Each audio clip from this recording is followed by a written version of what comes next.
Hello guys, Puka here, and today I'm gonna be making a review of two specific guild builds that we have on our forum. First one, I'm gonna be talking about our Yolo Bubble Warrior build, and then I'm gonna jump into our so-called Berserker or Rampager Hammer build. They're very similar to a gear with very slight changes. Their food changes very slightly, but in general they are very similar into comparison. Their traits are similar, but the elite trait line are not the same. So you pretty much, if you want to be playing warrior, you're gonna be able to pretty much run the boat at your will. So let's dive into the gear as we are talking about. So first, the only different piece in your armor, it is your top piece. Instead of so-called Cavalier, you're gonna be running a Marauder in order to maximize your precision, ferocity, vitality very slightly. Then everything else pretty much goes Cavalier, durability runes. The reason why you want to be going for the durability, because most of the time you're not gonna be standing in your so-called main party. You're gonna be mainly flanking, rushing straight into the enemy, so you're not gonna be benefiting much from your guardians. There will be cases where you should be very tight and compact in the movement with your guardians, but this situation is gonna be very rare. The reason for that is your Winds of Disenchantment. Mainly they're gonna be used for offense, not for a defense. This is the reason why you're maximizing bone duration and toughness in here. So let's get a look into our pretty much trinkets. You have pretty much everything full Berserker. The reason that is because Berserker do sustain higher ferocity than the Marauder gear. You're not gonna be dependent this much on your critical chance, but you're pretty much gonna feel the difference in your critical damage. Then let's look into our weapons. First, Hammer. Again, Berserker, maximizing your damage. Superior Sigil of Blood. This is if you feel in need of healing, but I usually use a Superior Sigil of Force. The reason that is, the hammer gets insanely heavy with this thingy. So the next thing that you can also do, instead of a Sigil of Blood, you can also go for Sigil of Air if you feel like. The Sigil of Air will provide you more AoE damage as you critical hit your target, and it is on a very short cooldown. Pretty much the 3 runes gonna be very efficient. Blood if you feel like of a sustain, the Force if you feel like for a burst damage, the Air if you feel like of a constant damage. About the sword, pretty much you're gonna be going for Berserker combined with Sigil of Air, Sigil of Force. The Air, very fast damage sustain, Force, insane burst sustain of your skills. Very simple gear, not hard to be obtained, very easy to be also geared up. So let's get into the build. Now here the things get a bit more or slightly more complicated. Strength, the reason of that is you want to reduce as much as possible the cooldown on your weapons, because your weapon swap gonna be very fast with your discipline. And about Spell Breaker, this pretty much comes where you're gonna be stripping a lot of boost from your enemy and from where your bubble gonna be coming essentially. So let's have a look into these traits. The first trait, each time you dodge when you are in combat only, you're gonna be damage 5 targets around you within the 180 radius, and for that you're also gonna be providing might for yourself for each enemy struck. So first dodge, you're gonna be damaging 5 players, you're gonna be getting 5 stacks of might. Second dodge, 5 additional stacks of might, 5 additional damage, 5 additional targets damage. The reason why you want to be going for the restorative strength. I fucked up the pronunciation, so whatever. The restorative strength, because it is better to have 5 stacks of might each time you use Defiant Stance when you're going for survival ability, because first, peak performance not gonna benefit you much. The reason that is you do not have so-called a physical skills. You literally have none at all. And one stack of stability each time you just enter a combat, absolutely suicidal.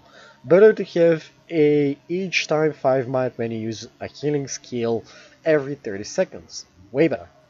The next trait, burst skills restore endurance or hit. So each time you use one of these two skills, was it the full encounter, either the earthquake, you're gonna be restoring 5 endurance. So if you manage to use 3 of these skills, you will literally gain 1 dodge roll automatically. So you go F2, you go F1, and pretty much you absolutely fill your dodge again.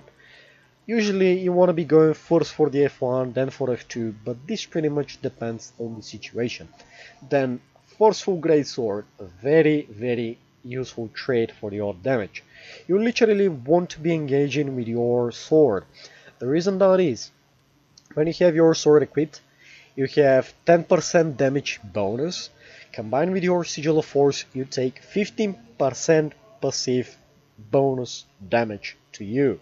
Then, along with that, your sword skills recharge 20% faster, very efficient, especially when you want to be escaping combat with whirlwind attack, either with rush, as long as they also breaks them so you cannot be immobile. And the third thing, each time you land a critical hit with any of your greatsword attacks, you gain additional might. So you're gonna be very aggressively sustained by your might abilities. Then the next thing, what you have, might apply to you grants more power. So you literally can manage 250 power bonus to yourself as you manage to keep your might to maximum. This is also one of the reasons that you keep your restorative strength into your healing ability over the other 2 traits. And final, your hammer. First, every 3 seconds when you interrupt your enemy, you're gonna be applying confusion. Second, every foe that is pretty much a dazed, stun, or whatever, any CC control or crowd control so-called, it will receive 20% more damage from your hammer attacks. This is why it's not essential to be having the so-called Sigil of Force on your hammer, because you cannot always lock your enemies into one place by a CC, so sometimes it is better to have Sigil of the Air combined with the Sigil of Intelligence or Sigil of Blood instead. Way better options. But if you feel like you can get for the maximum damage of it, just go for the Sigil of Force. Still gonna be quite well. Then the last thing, your hammer skills gonna be running on insanely short cooldown, especially your Earthshaker. You can literally jump every 6 seconds to the enemy with your hammer, breaking insane amounts of a stability stacks. So pretty much your offensive and your weapon utility trait gonna be your strength. Then pretty much let's go over the discipline. Discipline, very interesting trait. First, each time you swap your weapon, you're gonna be classing condition. 1 condition per weapon swap, plus you're gonna be having 5 adrenaline on weapon swap. The 5 adrenaline not gonna be felt much, no. The Spellbreaker has reduced so-called adrenaline bar from 30 to 20, so literally 5 adrenaline will be very useful for using your burst abilities very efficiently. Second, you're gonna be reducing your so-called weapon swap from literally from 9 seconds down to 4 seconds. So every 4 seconds you can be jumping between sword and hammer as you are in combat. Very useful as well. So you're gonna be replenishing your adrenaline very easily. And as I said, gain burst kills gain reduced recharge when you're swapping weapons.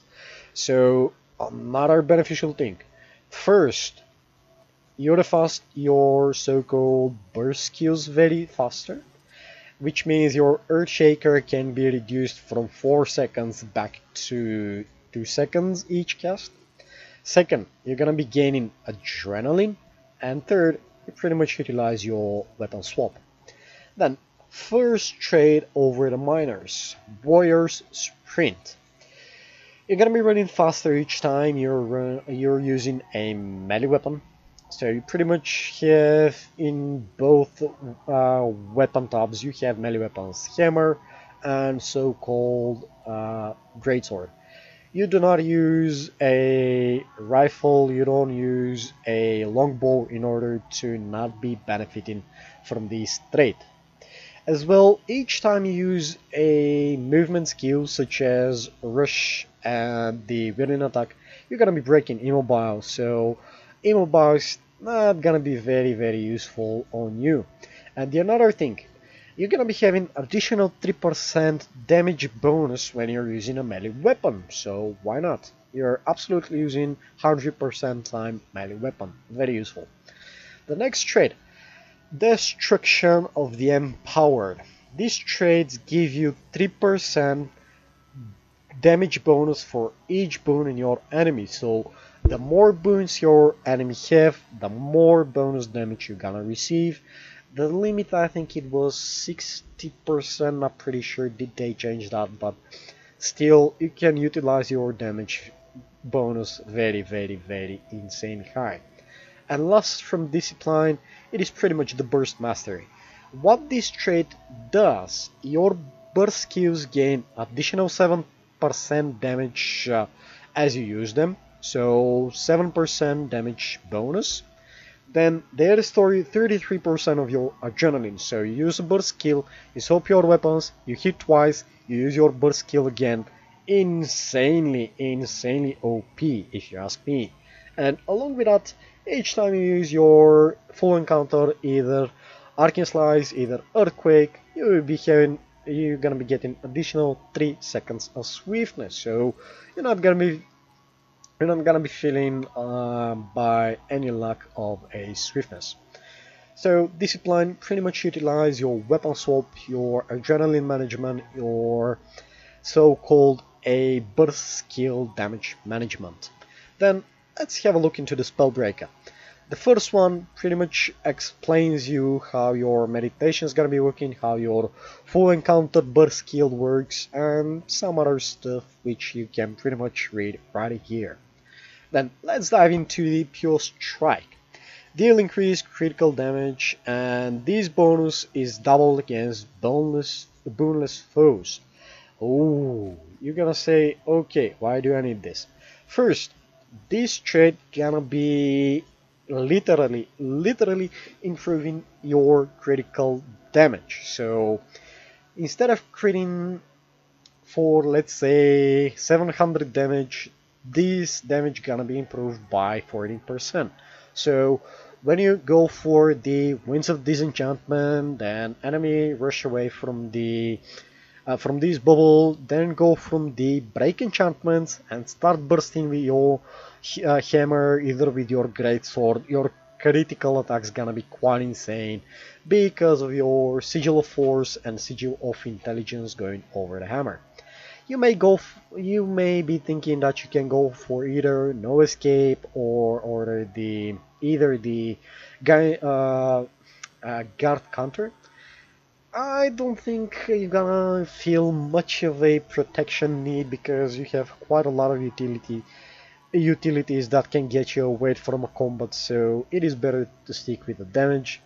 You may think Dazes and Stun inflicting immobile, which is literally your 4th, 5th and Earthquake gonna be immobile in your target, can be better. Not really, because the duration of this ability is quite too slow and can be cleansed very simple, so still it is better to stick for the maximum damage as you can in that case. Now, Dispelling Force, Resistance, Knockbacks, literally CC, remove boons, which means each time you use Earthquake, each time you use a Staggering Blow, each time you use a Backbreaker, you're gonna be removing one additional foe from your enemy. So the more CC, the more stability breaking, the more boons gonna be stripped off from your enemy. Then a Loss Aversion, removing boosts from a foe deals damage and gives you adrenaline. Ooh, quite insane. So as I said, when you swap weapons, when you burst, you just do a couple of hits, or either you just go from break enchantments and your adrenaline is full again. This is very useful when you, for example, burst with your sword. For example, it's gonna work in slightly a different way if you want to be going for the CC, gonna be in a different way if you're going for your sword.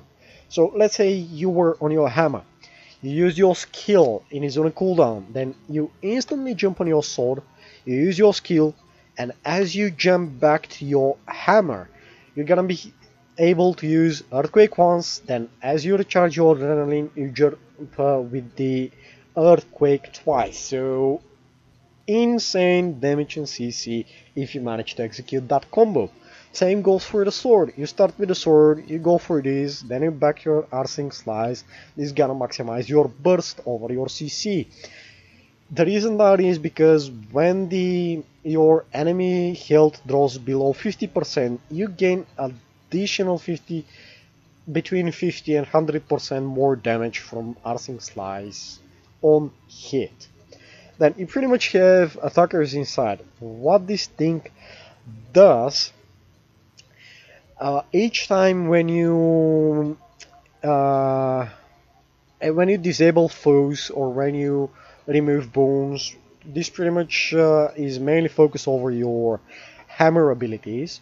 You're gonna be getting attackers inside. So when you CC your enemy or remove 5 boons from your enemy, you're gonna get additional between 45 to maybe something, not pretty sure how much, but I think it was between 400 ferocity and power improvement. I'm lazy to do the math at the moment, but pretty much each stack of this trait will provide you bonus 45 ferocity, 45 power when you remove a boon or when you CC your enemy. Simply explained without much of a stuff. Then Enchantment Collapse. You're gonna be removing boon from your foe as you additionally remove boons on the additional targets. So simply explain, you remove, let's say you have one target, you use the break enchantments, you break 1 or 2 enchants on this target, and then additional 5 targets around the area of radius of 240 will lose enchantment as well. So first you have each CC you remove 1 boon. On top of that, you remove additional boons for more targets as you CC. This also goes for the Winds of Disenchantment along with Break Enchantment.